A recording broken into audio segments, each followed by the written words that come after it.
So ghosting is not if you send across your CV as a candidate to a recruiter and you don't hear back at all. If one hasn't heard back by then, chances are there only two possible reasons. One is that candidate is not being selected, or the second is that the role's gone into a limbo and it's hibernating for some time. What I would advise someone to do is to reach out proactively when you establish contact with the recruiter and ask direct questions in terms of how long the process is likely to take. Hi, my name is Meera Swaroop and welcome to this episode of Workwise with Naukri.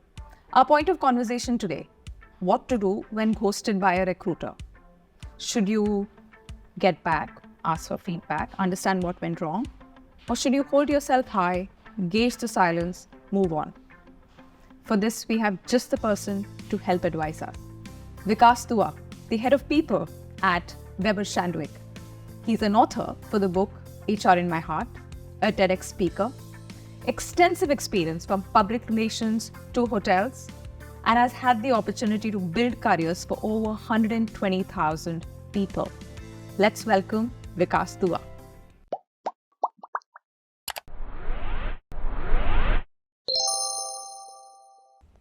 Pleasure being here today. Thank you so much, Meera, for having me. Thank you, Vikas.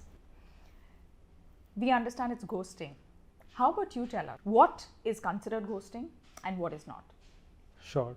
So ghosting is an interesting concept, really. Whenever a recruiter sort of breaks off contact with the candidate midway through the selection process, essentially what is ghosting. So ghosting is not if you send across your CV as a candidate to a recruiter and you don't hear back at all. It's somewhere later down in the selection process. It could be after the phone screening, it could be after a couple of assessments, it could be after a few rounds of interviews as well. Correct. Anywhere between the initial touch point to the final decision of your rejection or selection. If there's any disappearance from the recruiter's end, that's essentially what is ghosting. How would you give us a picture of what are the reasons why we get ghosted when we apply? So I'm possibly going to be hated on by the TA folks for calling this out, but yeah, it's highly prevalent and there are a lot of reasons for it.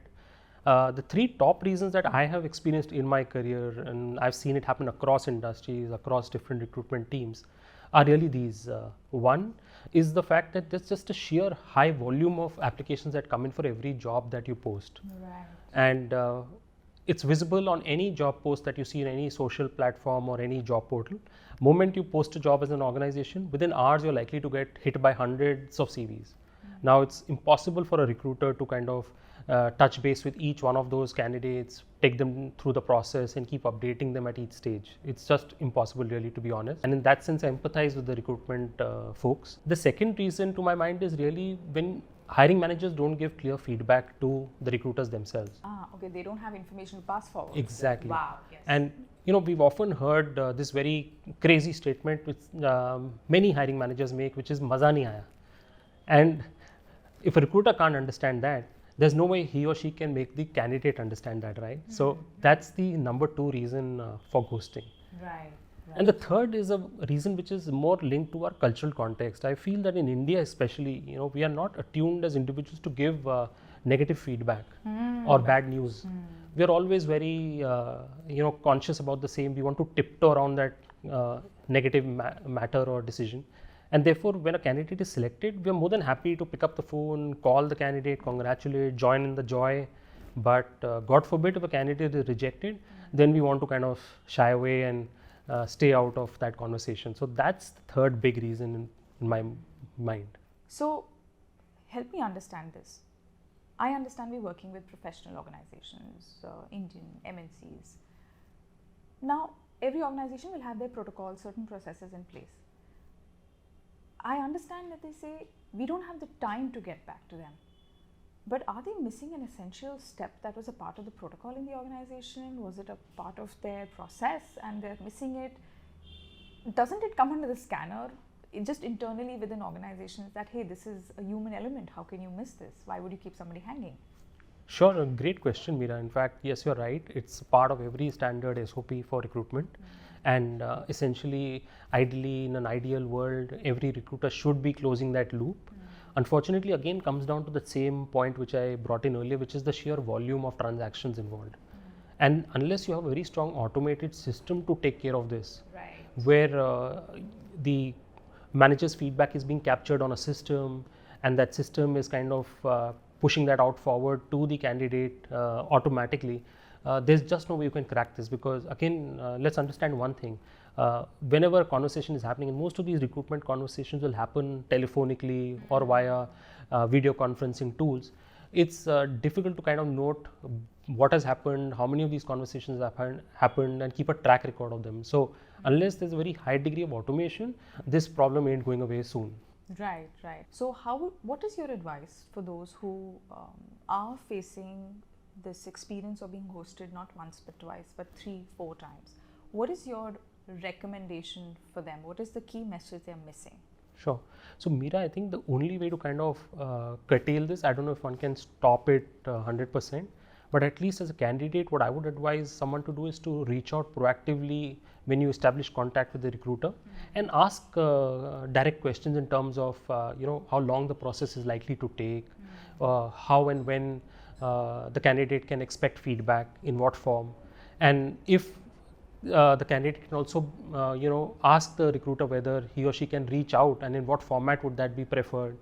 So what ends up happening is that somewhere by asking the recruiter or getting the recruiter to commit to a timeline, you're kind of also giving them a boundary which they somewhere also psychologically need to adhere to, rather than just a loose-ended we'll get back to you kind of statement. So that's the only way you can try and put some additional pressure, if you will, onto the recruiter to kind of ensure that you're kept apprised about the various stages of the recruitment process and how it's turning out. I like what you're saying. Be upfront in your expectation. Correct. And I overheard him speak to one of the recruiters saying, hey, thank you for reaching out, and I understand this is our first conversation, so I just wanted to let you know that I'm speaking with 2 other people, and I will want to actively keep you posted about if something comes up, and I might sign up. I'll keep you posted about the flow. Similarly, could you let me know where I fit into the pipeline and what are the chances of me getting in? That open communication allows both of us to just make sure we're not wasting anyone's time. Exactly. This seemed to be like, now I realize it's probably scripted in his head because he's so used to saying it. And I sense that he was speaking from a space of no pressure. So Meera, I think in this particular case, one thing really stands out is, I think, the maturity level of your friend, the candidate in this scenario. 90% of the time, however, that's not really the case, because most job hunters are kind of applying and looking for jobs from a position of insecurity, they have a pressure which is at the back of their heads, which is making them very so-called desperate for the job, and therefore it's a slightly elevated plane which is very difficult to reach. So Vikas, when you're speaking to me, I completely hear the side of the recruiters and what they're going through, and because of the reasons which they are unable to get back to people professionally, saying, hey, this doesn't fit us, or hey, we haven't reached a decision yet, for whatever reason. Let's look at the other side. If people seeking employment continue to experience ghosting, and let's consider they're doing quite a few things right. They are applying to the right places, they filtered it out well, they're doing at least 6 out of 10 things they're doing right, and yet they experience ghosting. What do you think, if this continues to happen, will be an impact on them, on how industries work? What's your view? Surely, and I think it's definitely not a positive outcome of the recruitment process about what is essentially, in a sense, a corporate marriage. But the fact is that over time, what ends up happening is that somewhere candidates can get mentally, I would say, hurt as well, because there is a feeling of being undervalued, of not being respected, not being worthy enough, of being even told what went wrong. And that's something that I think every company official should take great care or pains to avoid happening. After all, a job interview process is a very high anxiety process for most candidates. Right. There's a lot of work that happens putting together an application, then preparing for interviews, making sure that everything is perfect, all the boxes are ticked and so on. So not to get to know about the outcome at the end of it, even if it hasn't gone well, it just feels disheartening. That's right.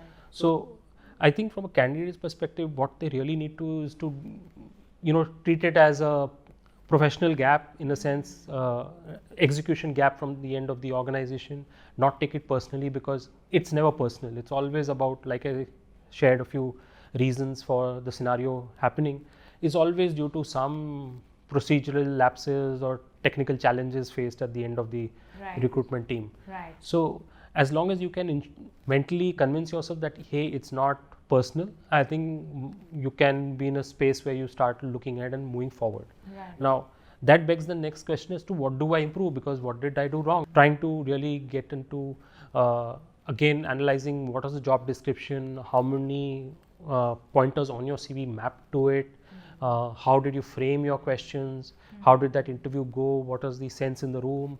You just try and assimilate all of that together into one big coherent whole and try and figure out, okay, maybe this was an opportunity area, and next time I'll try and not do the same, or I'll try and improve it in this manner.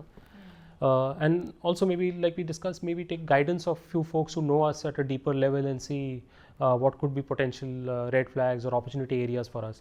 If we work in this kind of structured way, I think it's an opportunity for candidates to look ahead and move on to the next, because there's something out there, like I said. Right, absolutely. So let's work through some scenarios, and I'd like to hear your response on how to handle these scenarios. We've had one conversation with the recruiter. Let's consider the recruiter reached out and there's no interview as yet. The recruiter shared the requirement and said, okay, let me set up an interview for you. No timeline given. And now they haven't heard back in a week. What do we do then? So I firmly believe that somewhere the email communication mode is probably preferred in such scenarios. It's professional. It keeps it, procedural also in a sense. And a simple note inquiring about the same after building in a little bit of context should suffice. Again, one could wait for at least 3-4 working days before sending a follow-up mail requesting for further clarity if need be. And a maximum of 3 attempts or 3 follow-ups to kind of hear back from the recruiter. If one hasn't heard back by then, chances are there only 2 possible reasons. One is that candidate is not being selected, one has not been selected, or the second is that the role's gone into a limbo and it's hibernating for some time. There's no clarity within the organization in terms of how it's likely to pan out, at least in the near future. So recruiter doesn't have anything to really share and come back to the candidate. So maximum of 3 attempts with a gap of at least 3 to 4 working days in between, preferably via email. Now, in the rare case that you want to maybe WhatsApp because the recruiter did call you, so you have the number. Again, a very formal sounding message with a clear, context, and with even my statement to the effect, I'm sorry to bother you here, but you had said I could hear back from you in a week and I still haven't, could be in order, right? But Meera, by no means I feel candidates, and some of them sharing from experience, have adopted the route of even stalking recruiters. So they will push out messages on WhatsApp, they will write emails, they'll also go on to their LinkedIn profiles and drop in notes. The recruiter is seeing each one of these. If there was something to revert, he or she would have. So there's no point stalking or unduly bombarding them with messages, because that's only going to look very unprofessional. Right. Okay, this scenario makes sense to me.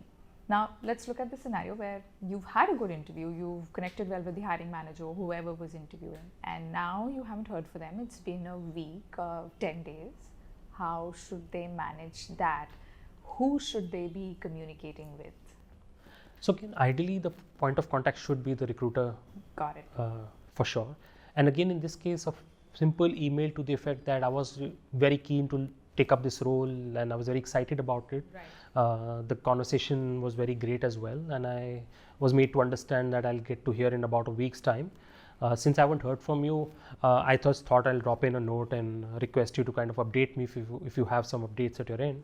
And I'm sorry to trouble you. Just leaving my coordinates here in case you have an update and you want to get back to me.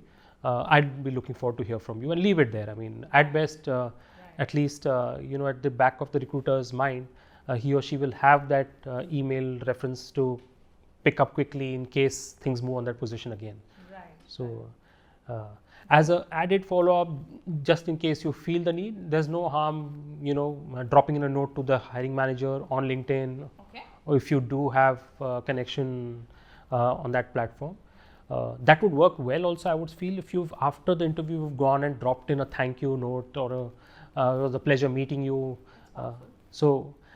Because then always there's a context to the conversation that's building up. Absolutely. So not wait for a week to give that thank you. Finish the interview within 24 hours, send a thank you note if you have had the chance to connect with the hiring manager or whoever was interviewing. Yes. And then use that as a connection point to message again if you haven't heard back from them.